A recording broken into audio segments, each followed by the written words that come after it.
Aujourd'hui, petit tour de quelques kilomètres pour valider les nouveaux réglages suite à une update du bike, à savoir la transmission, les grippes, les pneus et une tige de selle télescopique. Pour info, j'avais déjà fait une sortie type enduro le matin même et bah, c'était pas foufou. Je mettrai un lien dans la description quand le montage sera fait. Le vélo n'est pas vraiment fait pour ce genre de pratique, surtout pour tout ce qui est jump, puisque c'est une fourche à ressort hélicoïdal, les pneus de base ne sont pas forcément adaptés et ce que j'ai mis dessus visiblement n'était pas non plus adapté puisque j'ai remarqué que le bike perdait du grip de l'avant surtout, ce qui est embêtant, dès que j'attaquais un petit peu dans les virages. Bon, je dois avouer aussi que je suis pas habitué avec l'enduro, donc je dois sûrement trop être tendu sur le vélo, et du coup faire un peu de la merde au niveau du positionnement, mais de base si le vélo chasse,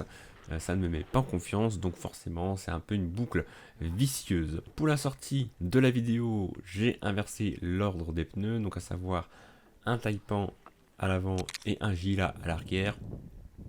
Le matin j'avais donc à l'inverse le Gila à l'avant et le taipan à l'arrière. J'étais en tube type le matin, là je suis en tubeless. Ça doit jouer aussi. Enfin, j'étais en pression là quand même, j'étais en 2 bars et demi au moins dans les pneus. J'ai aussi affiné les réglages de la transmission, donc j'étais passé en monoplateau 34 dents et 11,46 à l'arrière, ça grinçait un petit peu. Du coup j'ai allongé la longueur de chaîne de quelques maillons et le rendu donc sur un terrain plutôt très roulant, c'est plutôt pas mal.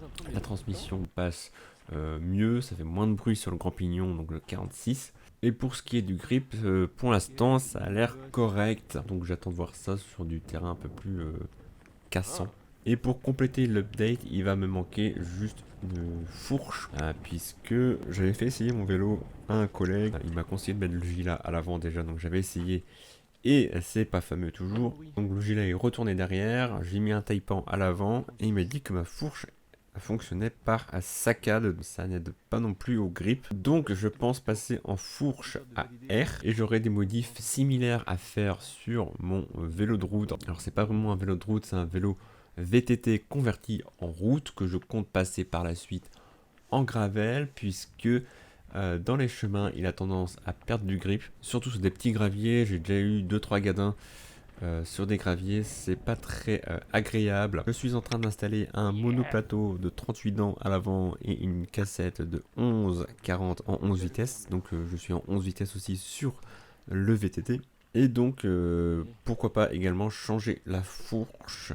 Là, ne fonctionne plus. Donc, soit opter pour une fourche rigide, soit partir sur une fourche à air. Sur le principe que on va en faire un vélo à gravel, donc il y aura peut-être besoin d'un peu de souplesse au niveau de la fourche. Voilà ce qui concerne les updates de mes bikes. Sur ce, je te dis à bientôt dans une prochaine vidéo. Salut!